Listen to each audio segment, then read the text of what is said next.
Hey, everybody, welcome back to the channel that takes you deep inside the San Francisco 49ers. I am your host, Jack Hammer. I am here at Levi Stadium, as you can see behind me, 4900 Marie P. DeBartolo Way here in Santa Clara, where the 49ers today held the 15th day of their training camp as they get ready for the 2023 season. It was an interesting day, and I would say the biggest piece of information that we gathered today was, once again, learning that the right arm of 49ers quarterback Brock Purdy is healthy. It is strong. He had a big throw today that we're going to get to. A lot of stuff that went down today at 49ers training camp. We're going to get into all that, break that down right now here on Inside the Farms with Jack Hammer. Wanted to shout out a few folks over in the comment section. We got Ekim. Ekim, good to see you again. It says, hey, Jack. And then we got Jesus M, who says Moody. Jake Moody I don't think he kicked field goals today. I think all the field goals today were from Zane Gonzalez. He did pretty well, actually. But let's go ahead. Let's start to break this thing down. It's all about the quarterbacks, as we know, around the 49ers. And we also have Luke Walsh, member of the Toolbox. He's in here. Says, hey, everyone. Hey, Luke, good to have you on board. Jesus, we're going to get into the receivers as well as we go through this. We're going to start with the quarterbacks first, though, Brock Purdy. And here's the thing with Brock Purdy. We are now entering the point where this is becoming a thing. Brock Purdy today threw 2 interceptions. He has now thrown at least 1 interception in 6 of the last 7 practices. Actually, the last 4 straight, he has thrown an interception. He's actually thrown 6 interceptions total over these last 4 practices. The 2 out in Las Vegas, he threw 3 interceptions. Today, 2 interceptions to go and 1 to go yesterday, so 3 there as well. So Brock Purdy turning the ball over a lot. And, you know, his lack of mistakes was a big part of the 49ers' success last season when he stepped onto the field and took over the starting job. Now, you know, we still have roughly a month to go before the start of this regular season, so it's not time to panic yet, but it's getting there. It's getting to be that point where you got to start to wonder, is this going to be a thing? And the reason that it's partly that discussion is because if you look back to Brock Purdy's time at Iowa State, he had a couple of really good seasons, and then in year 3 and year 4, he started to try to do too much, and all of a sudden turnovers and bad play kind of crept in. So I'm a little worried about it from that standpoint, but again, it's like I said, you have about a month left between now and the start of the regular season. There's plenty of time to turn that around. A couple of the throws today from Brock Purdy were a little bit more of him trying to force the ball in, trying to test things out than maybe in the past. A lot of the earlier incompletions were just bad off the mark throws, or interceptions. But today, it seemed like at least on one of them for sure, he was trying to test out that defense, trying to test out and give his guy a chance to make a play. So we'll get into all of that. We're going to break down some of his strong throws, some of his weak ones. But, you know, again, part of the reason why this is such a big piece of the puzzle is because turnovers have been one of the best predictors of success or failure for the 49ers over these last 4 seasons. You know, really, if you go back to 2019 when the 49ers turned things around, got to the Super Bowl that year, and from that point on, you could say they've had a pretty good roster over those last 4 seasons. They win at a very high rate when they either win the turnover battle or tie, but when they turn the ball over more than their opponents, they lose like 75% of the time. It's like a swap back and forth. I don't have the direct numbers in front of me. I've talked about it a couple different times on the channel, but just understand it's a big piece of winning and losing for the 49ers and really throughout the entire NFL. And so, you know, today Purdy's day opened with the defender getting their hands on the ball. First play of the day, dropping back to pass, throwing a deep over route to Juwan Jennings. Jennings running from left to right. Purdy's pass broken up by Talanoa Hufanga. It wasn't close to being intercepted, but Hufanga was able to get there and get a hand on the ball and knock it away. So, you know, again, that's the starting point of the day today for Brock Purdy. But then he bounces back. He has a little completion on the screen to Kyle Juszczyk. Good stuff there. But then third pass, First one gets a pass break up from Talanoa Hufanga. The third one should have been an interception, trying to hit Brandon Ayuk on a slant off to the right side. Purdy didn't see linebacker Curtis Robinson, threw the ball right at him, threw it to Ayuk, and it hit Robinson right in the hands. But luckily for Purdy, Robinson couldn't hang on to the ball. So, you know, a little bit of a rough start. A pass breakup, 2 pass breakups, one of them almost an interception. And then from there, though, things started to pick up for Brock Purdy following that near miss. As he hit 5 of his next 6 passes. And that's where we get into, you know, there's been a lot of talk about Brock Purdy and his arm strength and lack thereof or what have you, inability to throw deep and yada, yada, yada. Okay, so he has those first couple of throws, and then he comes back from that, and he has a nice throw over the middle to Danny Gray for a gain of 17. Really nice stuff there. Now facing, I believe it was a 3rd and long situation. Purdy drops back to pass. The pocket forms around him. He steps up and he rifles the ball down the left sideline to Brandon Ayuk for a 45-yard gain. This is one of the best balls we've seen from Brock Purdy in terms of balls outside of the numbers. 45 yards had the ball marked at the 50-yard line. This ball was caught at the 45. Ayuk had got behind Ambry Thomas on the play, and Purdy's throw got there just before Talon Hufanga could get over to make a play on the ball as well. So just a really nice deep shot down the left sideline from Brock Purdy today to Brandon Ayuk. And here's the thing, couple of things. First off, this is just the latest example that Purdy is the same velocity did on his throws a year ago. A lot of talk about that arm coming back. I'm telling you, the arm is fine. The mistakes that we're seeing in camp, the interceptions and stuff, aren't because of a lack of arm strength. It could be because of, if you want to, there's some of them are just inaccurate throws. And so if you want to blame anything on what's going on with the arm, you could say that not being able to make every throw in practice because he's on a pitch count may be part of the problem in terms of his accuracy. But when he actually is letting go of the ball, the velocity that we saw last year is there. You're seeing it again. And be able to throw the ball 45 yards down that left sideline, that's a good heave for Brock Purdy. And so, like I said, this is just the latest example of that arm strength and the velocity coming back. Also, Purdy and Ayuk connected on a play nearly identical to this last year in training camp.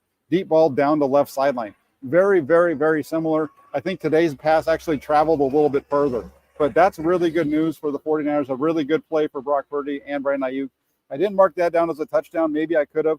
I don't remember. I don't know if he got into the end zone or not, but it was right there at the 5. And I don't remember exactly how the play ended because he caught the ball and I started writing my notes and I didn't look to see what the refs called. My bad. Throw a flag on Jack for messing up there. And then following that deep throw, Purdy came back and he went to work looking downfield again on the next snap. With everything covered, though, downfield, he checked it down to Ty Davis-Price in the left flat for a gain of 9. Then he had a little screen that was broken up by the defensive line, trying to run a little screen to the right side over the middle or in the middle. And somebody was able to get their hands on it and knock that away. So following that screen, another really nice play by Brock Purdy, stepping up into the pocket and getting a throw over the middle to Ross Belly for a gain of 10. So that's the other piece, not bailing out of the pocket all the time, stepping up when it allows it to, escaping when he has to. But this is a really nice example of him stepping up into the pocket, making a nice throw to Ross Belly for a gain of 10.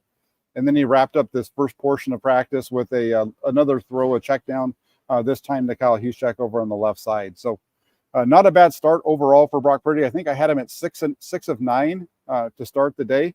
So that's pretty good stuff there. I'll get to some of your questions in a minute for sure. I know you guys have them. You guys are doing really good with putting it out there. So let's follow up with what happened after special teams. So after the special teams trade was over with, the focus turned to 3rd and 1 situation. So they replaced the ball 3rd and 1. Let's pick it up. There was 2 times that they asked Purdy to throw. First time, play action, naked bootleg out to his left. Nobody's there open down the field. He was able to get to the outside. Nobody's open, so he keeps it, takes it himself for a first down. Nice play by Brock Purdy. Good decision. Next play, same type of thing. Play action, rolling to his left. Purdy gets out there and he has Brandon Ayuk open for a first down. Ayuk coming across the formation, probably about 10 yards down the field. And Purdy tries to throw it to him, but instead of just getting it to him and putting it out there to him, he tries to be really fine with it. And he throws the ball too low. Curtis Robinson right there throws the ball right into his chest. Looks like it's going to be a pick 6, but this is where the 49ers and Brock Purdy get lucky because Kyle Juszczyk, even though it's practice, doesn't give up on the play. He chases down Robinson, gets there as Robinson crosses where the line of scrimmage was, gets to him, knocks the ball away, and Brock Purdy was there to fall on it and recover the fumble. So it would have been first down again for the offense. But a bad decision there by Brock Purdy. You can't gloss over that with the way that play all ended up. It wasn't a bad decision. Again, it's a bad throw. And that's been one of the biggest things with him is a lot of these interceptions aren't bad decisions. They're just not getting the ball where it's supposed to go. Like he sees the guy, he's trying to get it there, but instead of the throw being on the mark, it's off the mark. And we're seeing that. That's most of his throws. He now has 10 interceptions in camp. He had 8 coming into the day. Of his 10 interceptions that he's thrown so far in this training camp, I would say that a good 6 of them, maybe 7, probably about 6, have been on throws like that, where the guy's open and it's just a bad throw, or he's falling away and it's a bad throw. Just things like that. Not necessarily trying to force it in there or fit it in there. Not making necessarily like a bad decision on throwing to a covered receiver. It's just making bad decisions and throwing the ball up for grabs or putting it in a bad spot. Just he's got to get better on that. If it continues on into the regular season, it's going to become a real problem. So that's that one. From there, the focus moves into the red zone, and then down in the red zone period, there was a couple. They got a few there in terms of opportunities. So if we look at that, rolling out to his left after a play fake, Purdy had that's the wrong one. Let me get down here a little bit. Got to get down to the red zone. Come on, Jack. Get it ready. Get it going. So opened up the red zone session with a short completion to Juszczyk for a little gain of 3. That was a little throw out to the right side. It wasn't a really good one. He had some pressure. It was almost like some of the interceptions that he had, some pressure around him, kind of gets it out there to him. And the ball's short. Juszczyk has to come back to it, dives for it, and picks up 3 yards. A couple plays later, they had a run for a gain of like 2 or 3. Now it's 3rd and 5 at the 10. Purdy drops back, and he has Brandon Ayuk in the end zone, hits him for a touchdown. So he balances out the interception from earlier with a touchdown. That's good stuff. Now you get to the next possession, and this was a little bit of a squirrely one for Purdy, but not squirrely in the way that he was making bad decisions, just in the way that the plays ended up. So drops back to pass, good coverage down the field. He's not not able to move because the pressure's around him, and he has Deebo Samuel. Deebo Samuel is open, but there's a lot of traffic between Purdy and Samuel, so he can't lay it. He can't throw it right to him. He's got to try to layer it up. Basically, he's got to throw it. Got to give. He's basically one of those things where you're giving the receiver a chance. If you put it up high and he can get up and get it, then you're going to make a play. But if you try to throw it flat to him, it's going to be intercepted. That kind of thing. If you understand what I'm talking about. So he throws it up high into the back of the end zone, giving Samuel a chance to get up there and make the grab. But the throw's too high, and Samuel's not able to get his hands on it so it sails out of bounds for an incompletion. So not really a bad play by Brock Purdy. You put the ball out there, give your guy a chance to make the play, and if he doesn't make it, it goes out of the bounds. This time though, it sails right out of bounds. Sails over. Nobody gets their hands on the ball. Comes back on the very next play, kind of a similar situation. Everything's really well covered. He's in the pocket, and he has Brandon Ayuk in the back of the end zone, just to the right side of the left side, I guess, of the goalpost, the right side of the 49ers, right side of the goalpost, left side of the 49ers offense. Anyway, he's got him back there, and he sees Brandon Ayuk, and he puts it up. Ayuk has good coverage from Deommodore Lenoir, but hey, Brandon Ayuk's been hotter than heck this camp. He's one of your better players. He's a big playmaker. Put it up there and see if he can make a chance. Very similar to what he had just done with Deebo Samuel. This time, Lenoir and Ayuk go up, and I'm not sure if it was Ayuk that got his hand on the ball and tipped it away, or if it was Lenoir, it was a bang type of thing. Both guys went up to get it. Either way, the ball comes bounding off of them and right into the hands of Tayshaun Gibson. And Gibson comes down with the second interception of the day for Brock Purdy. And I think that's Tayshaun Gibson has been Brock Purdy's biggest nemesis throughout training camp. The guy's been all over the field picking him off, and we'll get to Tayshaun a little bit later. So you got that bad play, but you know what? Brock Purdy, like he usually does in games, bounces right back from the turnover on the very next play, and he connects with Deebo Samuel for a second touchdown. This was a beautiful throw from Purdy, getting the ball to Samuel just in time for the receiver to get both feet down and bounce. Samuel running and out on the right side, and there was some traffic there. He put it right out in front of him, right on his finger, right on his hands. Really nice catch by Samuel. Really nice job by Samuel also to get his feet down in bounds for the touchdown. So good throw by Purdy. Really nice catch by Samuel. Nice play all around. Really good stuff there. And then last but not least, they had a move the ball period for the offense. The starting offense had one move the ball session today, or possession, I should say, series. On the opening play, Purdy tried to thread a pass to Deebo Samuel on a deep curl to the left side, but Ambry Thomas was there to break it up. So now on this play, if you're trying to picture what this play looks like, think about the play from my film review a couple days ago with Trey Lance. Play action, drops back to pass. You got the two guys running the deep curls, guy out in the flat, that type of thing. Understand? Can you visualize it? Play action, deep curls by your outside receivers, little out, and I think you might have a shorter little stick route that's going on. Anyway, Purdy tries to fit it in to the deep curl to Deebo Samuel, who's on the left side of the offense. Really nice throw. And this was a really good example of Purdy just trusting his receiver, another one trusting his receiver. And this is one where he's trying to make a play happen. He's forcing this throw in there to try to make it happen. Really nice play, though. Hey, this is one of those, we talk about, trying to see if you can make it work. This is one of those types of throws. They come back from that. They pick up 8 yards on a screen to Jordan Mason. That leaves him with 3rd and 2. Then on 3rd and 2, he hits Juwan Jennings with a short throw for a gain of 6. A few plays later, they're facing 3rd and 1.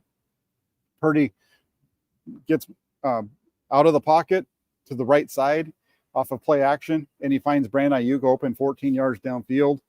That puts the offense into scoring position. He had one more throw on a play where he dropped back. There was nothing open. He tried to check it down to the running back in the left flat. It wasn't going to be a first down. Fred Warner was all over it. Warner actually got his hand on the ball to knock it away. So, you look at Purdy's day, 12 of 17, 2 touchdowns, but the 2 interceptions that we talked about earlier. So, all in all, it balances out, but these interceptions have to stop. 12 of 17, a good completion percentage. And again, he's pushing the ball down the field. Some of them are check downs, some of them are screens, some of them are shots down the field, some of them are into the intermediate range. It's definitely not just working short stuff with Brock Purdy. And that's one of the things that you got to like about his performance so far. And like I said at the beginning, I think the arm strength for Brock Purdy is there. The ability to make throws is there. So it's a good thing when it comes to Brock Purdy and where he is. Folktail Devil says Gibson is a straight ball hawk. I love it. Absolutely. He was a ball hawk for the 49ers last year. He is one again. Mike Monahan wants to know, Jack, what was Brock's practice pick percentage last camp? Not the same number of throws last year, but percentage is better this camp. And picks didn't translate to the season. And I understand that, Mike. And that's fine. That's why I talk about, again, that's why I say this is what's happening. It can't continue on. Now, it's because that's what we're seeing. Now, is it going to translate over? We don't know, right? We hope it doesn't. The 49ers hope it doesn't. You as a fan hope it doesn't, but we can't be sure that it doesn't translate over. I had this argument a lot of times last year during training camp with Trey Lance, because I would talk about the low completion percentage that he was dealing with and some of the struggles that he was having in camp. And people would be, and they'd be yelling at me, kind of the same thing you are. And then you look at how it translates into the regular season, and it was pretty much the same thing. Not saying that's what's going to happen with Trey Lance or Brock Purdy, this year, but you've got to hope that it doesn't. You've got to hope that Brock Purdy's interceptions and those mistakes that he's making right now don't translate over to Sundays starting September 10th out in Pittsburgh. That's really where we are with this right now.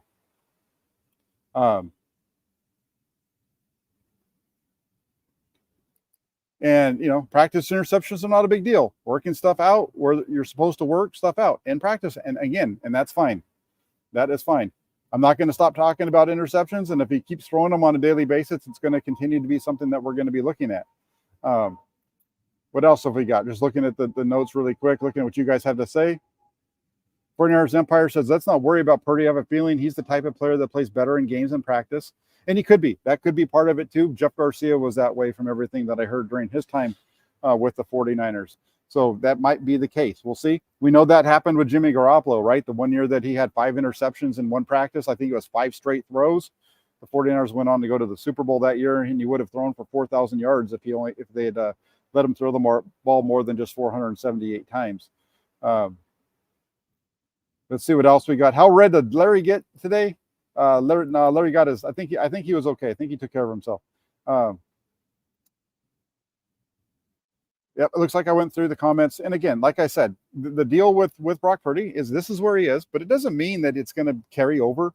But it needs to be addressed, and I think we need to talk about it. If I came on here and didn't talk about the interceptions, if I acted like there was nothing to be concerned with at all, I think I would be doing you a disservice, and I think that I would not be giving you my honest take on what happened during the day. So take it for what it's worth. If you like what I'm saying, that's fine. If you disagree with me, let me know, and that's okay. I'm going to keep doing my thing, and hopefully the 49ers figure it out, and Brock Purdy figures it out and proves me wrong when I talk about the interceptions being an issue. Now, in terms of the other quarterbacks, let's flip the page. Brock Purdy, we got through him, 12 of 17, 2 touchdowns, 2 picks. Trey Lance, he got the first turn with the second team offense today after being the third guy yesterday. Started off hot, connected on his first 3 passes before cooling off and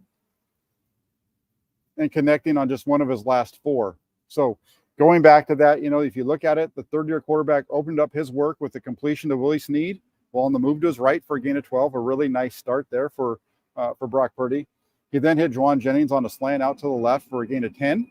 And then he went back to Willie Snead again, picking up on 4 yards on a 3rd and 7. So they ended up not converting that 3rd and 7 play. He had to check it down there to Willie Snead for just 4 yards. Then, you get to the 3rd and 1 situation. Lance, on the first play of that 3rd and 1, he got those 2 snaps. The first one was supposed to be a pitch out to the left side to Jeremy McNichols. Lance got the ball. Ball slipped out of his hands as he went to pitch the ball to him. Unfortunately, they were both able to get back and fall on it, so it wasn't a turnover. Bounced back on the next play, though, finding McNichols on a bootleg to his right, got it to him, and it's a first down for the 49ers. So good stuff there. Then you get down into the red zone, and this is, at this point, this is where things kind of start to struggle a little bit. Down in the red zone work. Things didn't go so well. The quarterback it was very similar to what we saw at the opening of the game on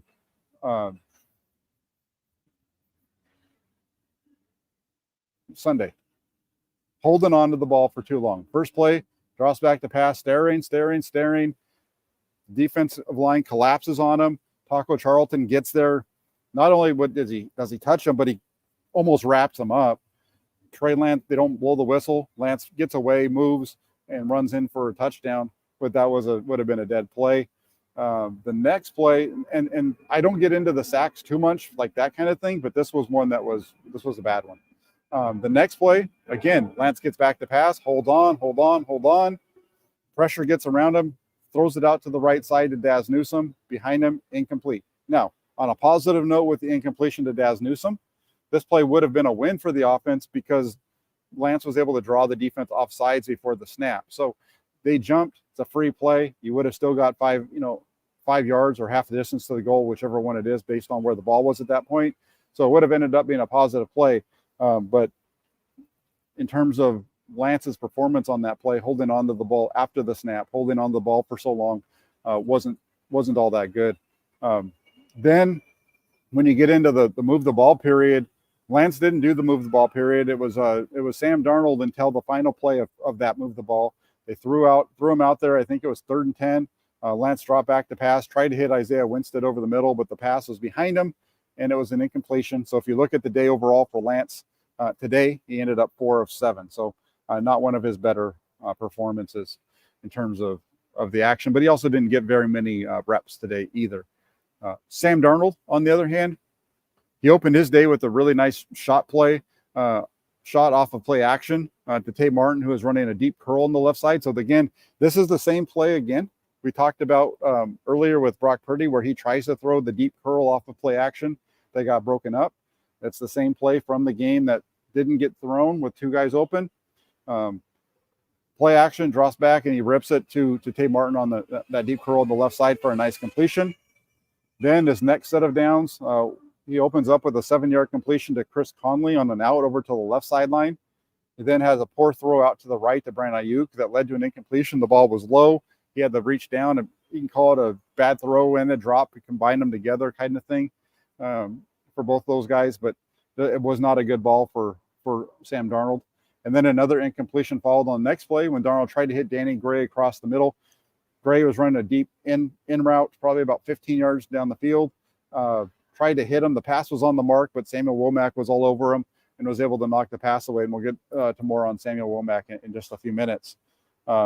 As far as Darnold, he was given a couple of snaps during the 3rd and 1 session. Second play, found rookie tight end Braden Willis in the right flat off of play action for a first down. Nice, easy play fake. Get the ball out there quick, and you pick up the first down. And then next up for Darnold, they move down into the red zone. On the first down play, he missed Tate Martin with a short throw while rolling out to his right, just a bad throw. 2 plays later, drops back. He finds Braden Willis open over the middle for a touchdown. On this play, it appeared as though there was a coverage bust between linebacker D. Winters and safety Miles Hartsfield, which allowed which allowed for Willis to get wide open over the middle, just wide freaking open, put it on him. Nice play by those two. Bad play by the defense, but a good play for that 49ers offense. Touchdown for Sam Darnold. In the move the ball possession, he was able to open up with a completion to Danny Gray on the left side for a gain of 8. Drop back. There was tight coverage over there with the defensive back, but he put it in a really good spot, and Gray was able to make a really strong grab. So nice play there. Then a couple plays later, he was rolling to his left, had to throw it away. After that throwaway, Lance came in for that last play of the move the ball period there. Darnold's numbers on the day, 5 of 9 overall with a touchdown. So there's your quarterbacks. 5 of 9, a touchdown for Sam Darnold. Trey Lance, 4 of 7, no touchdowns, no interceptions. Brock Purdy, 12 of 17, 2 touchdowns and 2 interceptions. You're definitely, now that Brock Purdy is back full time, you're seeing him getting a lot of reps, and he's going to get a lot more reps now than he was even before. And he's going to be having a ton of reps by the time the regular season. This whole thing worked out about as good as you can for the 49ers when it comes to the quarterback position, in particular with Brock Purdy, since they want him to be the starter. They believe in him to be their starter. You know, that torn UCL in the NFC Championship game, you know, there was questions if he was going to be back in time for week 1. Not only did he beat that expectation of being ready for week 1, but he was back in time for the day 1 of training camp, taking part in, you know, if he hadn't thrown a couple of days before or whatever the situation was, he would have been there day 1. He was cleared. Day 2, he's on the field out here. And he's, you know, been doing a decent job there. Like I said, there's some things that you definitely need to clean up, but he needs to, the 49ers to the same point, to have Brock Purdy to this point where he is right now, I think is a big positive for them. And the reason I say that is because, again, even myself, I thought that right about now was the time we were going to start seeing him on the field, probably about, you know, the time when we were in Las Vegas. So for him to be out there right now, making these plays and throwing the ball around is really positive for the 49ers overall.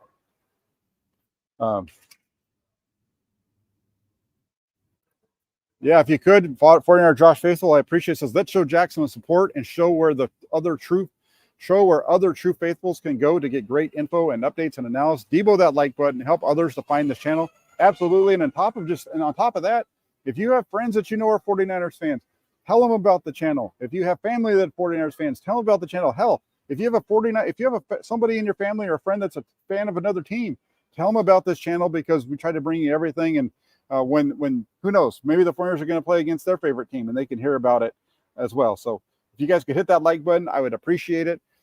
Now, let's get into a couple of other things really quick. I do want to talk about one thing that came up yesterday, the whole deal with the comments made by an old former football executive who is no longer employed by a team in the NFL, who is not employed by a national media outlet at this point, as far as I can tell, because he's only doing his own podcast, coming out and making some bullshit comments about Trey Lance. And I want to address this really quick, because I think what was said about Trey Lance yesterday, about his lack of football IQ, or how when Trey Lance was born and his mom held him for the first time, you could tell he didn't have a football IQ or quarterback IQ or whatever it was. And I just got to say, it's one thing. There's a million different ways that you could talk about Trey Lance. There's a million different ways that person could have talked about the struggles that Trey Lance has had to make it in the NFL now as he's entering his 3rd year. But the comment that was made, that crossed the line, became total. That was a bunch of bullshit from that guy. I'm not even going to say his name, because he's not worth giving him the publicity for it. It's the kind of stuff that I just don't go for, whether it's a guy that's on the national level coming after Trey Lance that way, or some other things. I just don't get people who want to try to make a name for themselves off of other people by being a complete ass with the way that you choose to talk about them. Now, I know that I'm not always positive on Trey Lance. Believe me when I say that.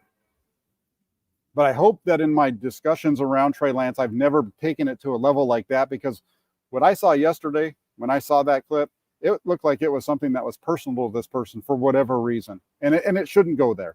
There should never be a point where it becomes where you've got to talk about a guy in that terms and in that way. I asked Kyle Shanahan about it today. I think I caught him a little off guard. I might not have asked my question exactly the way that I wanted to get a response, or the response that I wanted. I was really hoping that what I was going to hear from Kyle Shanahan is that, no, we really believe in Trey Lance. No,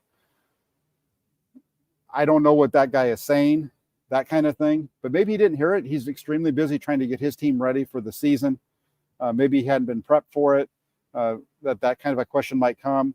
But I felt that it needed to be asked. And I usually don't ask those types of things, but there was a little bit of a break, and it wasn't sure if anybody was going to ask it today. And I felt like it was something that needed to be said today. So I asked Kyle Shanahan.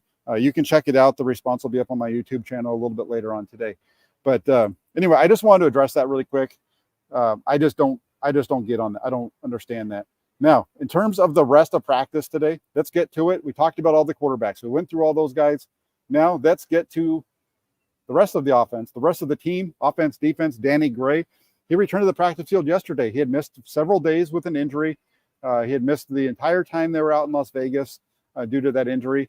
Came back yesterday. Today showed off his hands on a couple of really nice grabs, the one from Brock Purdy and the other one from Sam Darnold. I really like Danny Gray where he's at now compared to a year ago. If you watch me on the channel, like during OTAs and minicamp and maybe even the first couple of days of training camp, I was pretty hard on Danny Gray. But as this camp has gone on, not only has he started making plays, he's showing his hands. Some of the catches that he's making are really strong hands catches. They're up here where he's got to use his hands, or out away from his body where he can't bring it in and use his body to help him make the catch. That's a sign of a really good receiver. Plus, he's getting open on his routes, and he's also showing his ability to run a couple of different times and stuff like that. So I'm excited to see what Danny Gray can do when he finally gets on the field in one of these preseason games. I'm hoping we'll see that on Saturday against the Broncos. Brandon Ayuk, we could talk. There's some guys you could talk about every day if you wanted to. Brandon Ayuk's one of them. I'm going to talk about him today because he had that big play over beating Ambry Thomas, getting deep down to left sideline. It's one of the few shot plays that we've seen the 49ers actually hit in training camp on the deep balls. We've seen some nice downfield throws that have been big completions, but not very many just go balls that have been completed during team action. This was one of them. He beat Ambry Thomas and caught it, and later on he was able to get open in the end zone for a touchdown. Almost had a second grab, but that was the one that turned into an interception. But Brandon Ayuk having a heck of a training camp, and let's see if that can translate into the regular season. We talked about Brandon Ayuk last year in camp as well, and he had a good year, his first time over 1,000 yards. So let's see if he can take it another step forward this year. Braden Willis, the rookie tight end, caught both passes which came his way today, and he made both of them count. The first one was a catch where they converted for a third down. That was from Sam Darnold. The second one was a touchdown from Sam Darnold. So good day for Braden Willis. And it was interesting earlier on in practice, working one-on-ones with the safeties. He had gone up and came down pretty hard and was walking pretty gingerly along the sidelines. I wasn't sure if he was even going to get back in. I was the only guy down there watching that period, really because I wanted to watch how those guys were pass blocking, but got a good chance to watch them. Had a tough landing, like I said. Wasn't sure, but he came back and had a couple of really nice catches during team sessions today. Ross Dwelley, Ross Dwelley is a guy who he's on the fringe with Braden Willis and Braden Willis out there, and then you have the other rookie, Cameron Latu. Ross Dwelley is a guy who just keeps coming back on these one-year deals, and he keeps making it. One of the reasons is because he's really good on special teams. He also has really good hands. I know it's some people kind of take it as a joke, but really, if you had to rate guys based on their hands on this team, Ross Dwelley would be one of the top guys. He just doesn't have the athleticism of some of the others, but he's athletic enough to be a pro football NFL level tight end. But the biggest knock on him has been his ability to run block. And today he did a really nice job. They had a sweep around his side to the right side, did a really good job of sealing the edge, allowing Ty Davis Price to get around the corner for a big gain. So wanted to shout that out. Even Colton McKivitz on the play yelled out Ross Dwelley's name. That's part of what helped me recognize how good it was. I was looking right at it, and then when he shouted it out, I had to bring it up as well. So good stuff there from Ross Dwelley. Really quick, because there's this comment or question here from 49 player. How did Butterfingers Latu do? Well, he dropped one in the end zone during one-on-ones. That should have been a catch. Came back and caught another one. He's the same guy. He had a good day yesterday. Today, not so good for Cameron Latu. Taylor Broussard, Jack, thoughts on how many wide receivers make the squad? Some injuries at wide receiver for other teams. Think that someone like Juwan Jennings could be a trade candidate if Gray and Ronnie Bell keep flashing. I don't think they need to trade Juwan Jennings to get Gray and Ronnie Bell on the roster. I think depending on what they decide to do with Ray McLeod, who's going to be out at least the first 4 weeks, maybe they'd put him on injury reserve and wait a little bit. Or maybe they just bite the bullet and keep 6. Danny Gray's going to make this roster. He's one of the top 5 wide receivers if Ray McLeod is included on there. Ronnie Bell, a little bit on the edge, but I just don't see Juwan Jennings being a trade candidate at all. Juwan Jennings is too good on third down for this team. He's in the final year of his contract, doesn't cost very much. Go out, put the best team on the field instead of trading this guy away.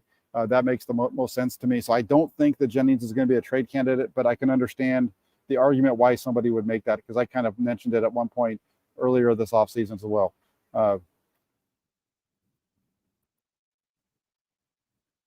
going to address this one really quick. How many quarterbacks have had the same procedure as Brock Purdy according to the research? Well, there's 2 more recently that have had this one that we know of for sure was Nick Mullins, former 49er quarterback, had the internal brace procedure done. He was cleared within 5 months. So right around the same time frame as Brock Purdy. It's one of the reasons why I kept saying that Brock Purdy was going to be back sooner rather than later. There's another quarterback that nobody knows about because he's not in the NFL, but the 49ers actually had him here during rookie minicamp, and I don't remember his name, so I apologize for that.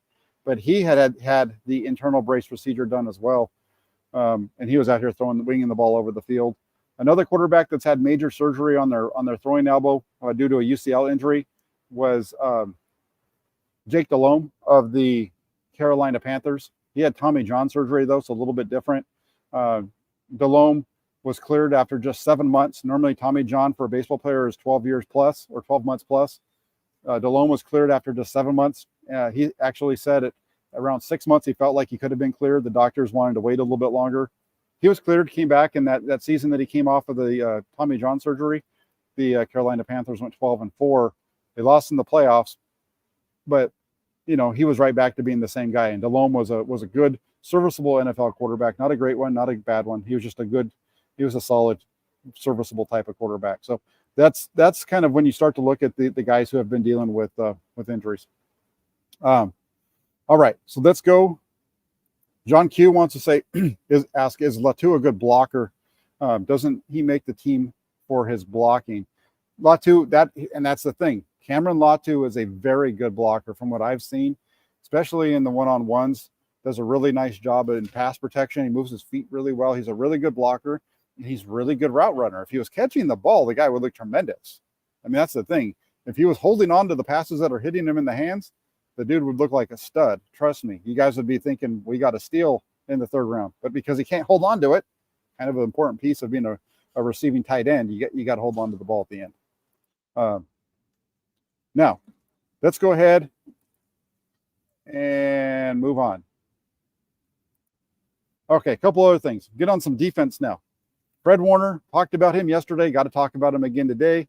Running down Christian McCaffrey to record a tackle for a loss on the first play of the day. Yesterday was on a run to the outside on the right side. Today they ran it to the left side. Guess what? 54 still got there to tackle McCaffrey for a loss. Good stuff there.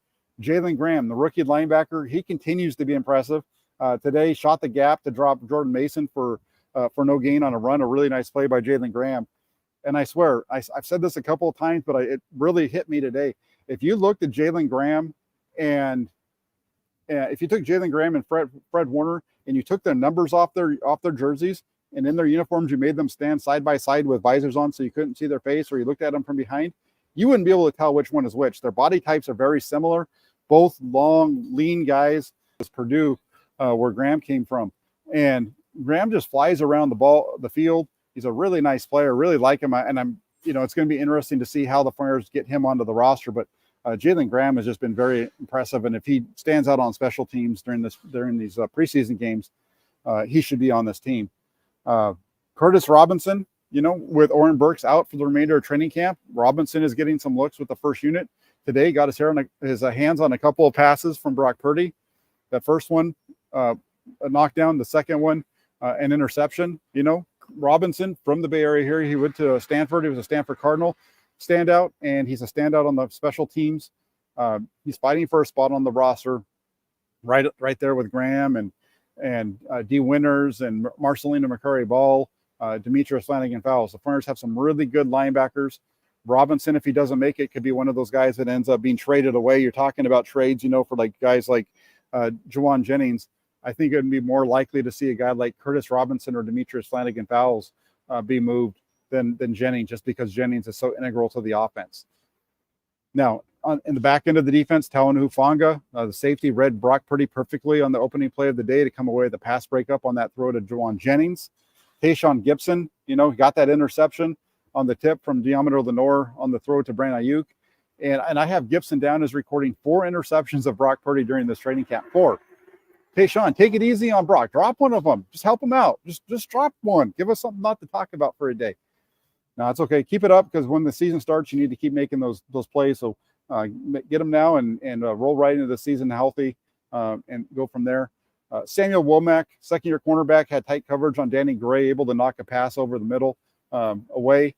Womack has struggled at the catch point in this camp. I just talked about it yesterday. Today, came right back, made a play, knocked it away. Really nice stuff. And the fact of the struggles that he's been having at that spot in terms of being in position, but actually finishing, to finish the play. Having those struggles made what he did today all the more impressive, because he was just able to get there and really have it was a really tight, contested play. 2 big, strong guys getting up there and getting the ball. Good stuff for Samuel Womack. Yes, Deshaun Goldson is still working with the defense. The interns are still working with the team. In terms of being as fast as Fred Warner, Graham is extremely quick. I don't know if he's all pro level quick, but he's very good. So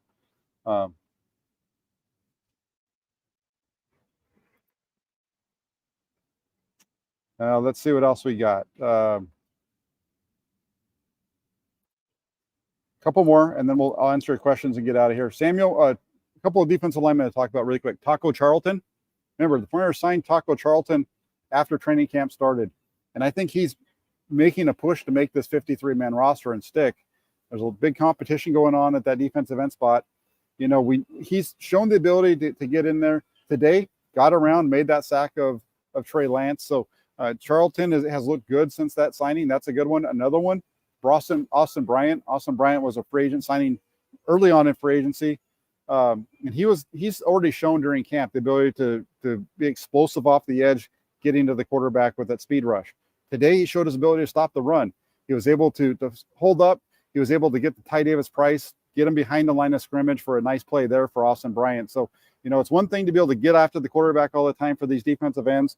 We all talk about that when we focus on their pass rush ability, and we don't always focus on their ability to make plays like this, getting upfield or holding the edge, whatever it is, and be able to drop these guys, help the defense against the run, which really, if you can stop the run, it leads to everything else that you do on a defense. So there you have it in terms of the 49ers practice today here from Santa Clara. An interesting day, good day I felt overall, a lot of good work. One of the things that's kind of stood out is that the defense has been getting better. They were getting gutted a couple times. They were getting gutted often, actually, out in Las Vegas. That's not happening quite so much now that we're back here in Santa Clara. So we'll see how that translates into when that starting defense actually gets on the field. Daryl, when will Bosa get his money? I'm gonna say I'm gonna glare into the sky, and I'm going to say Nick Bosa will sign his contract following the 3rd preseason game. After the 3rd preseason game, something's going to break, and Nick Bosa will get his money. Luke Walsh, member of the toolbox, says, I like our linebacker speed. So do I. The Foreigners have so much talent at that linebacker position. Those guys all fly around the ball. That's good stuff. Gav, how you doing, buddy? Haven't seen you for a while. He says, Jack, from how little we saw of Jack Coletto in this first preseason game Is that indicative of how Kyle Shanahan is going to utilize the fullback this season? No, I don't think so. I think more than anything, Jack Coletto is a guy that's the 49ers like, but there's other guys that they're looking at it right now as their backup fullbacks. So what you saw in the game was early on, it was Ross Dwelly who was lining up at fullback. So that's kind of what I would expect moving forward. Jack Coletto, a really nice player, very smart player. He's not going to make the roster. It's a matter of him getting to the practice squad. So what you might be looking at is a situation where they're just not trying to get him on the field too much because they want him to be able to pass through waivers at the end during cutdowns so they can bring him back onto the practice squad. That's my guess as to what's happening there. I agree with this. Shane Colamarino saying that it's stunning how little they use Juice in actual games. I agree for how much they pay him and what a big piece he could be. You go back to, back in the day and Tom Rathman and the amount of times the ball was thrown to him or he was running the ball compared to what they do with Kyle Juszczyk now. It's not even close. What good right tackles available in the third round? Really there weren't many that were going to fit the 49ers system in terms of right tackles. The kid out of BYU, a lot of people like. He might have been able to make it. The best corner in camp, Charvarius Ward and Deommodore Lenoir are really good. Those two are really standing out. I didn't mention it on the broadcast yesterday because I forgot that trying to be careful with what I'm saying and not giving out too much information. But since the defensive coordinator, Steve Wilkes, put it out there yesterday in his media session, I might as well talk about how the 49ers have been bringing Deommodore Lenoir in to play in the slot more often. They're getting more reps inside for Deshaun Jameson as well.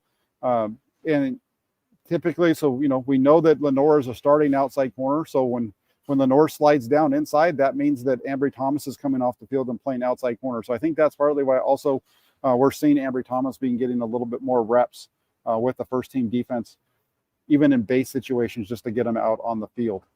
So if you ask for surprise, and 49ers Josh Faithful was asking about that, is there any surprises? How's the secondary doing? Secondary is doing good.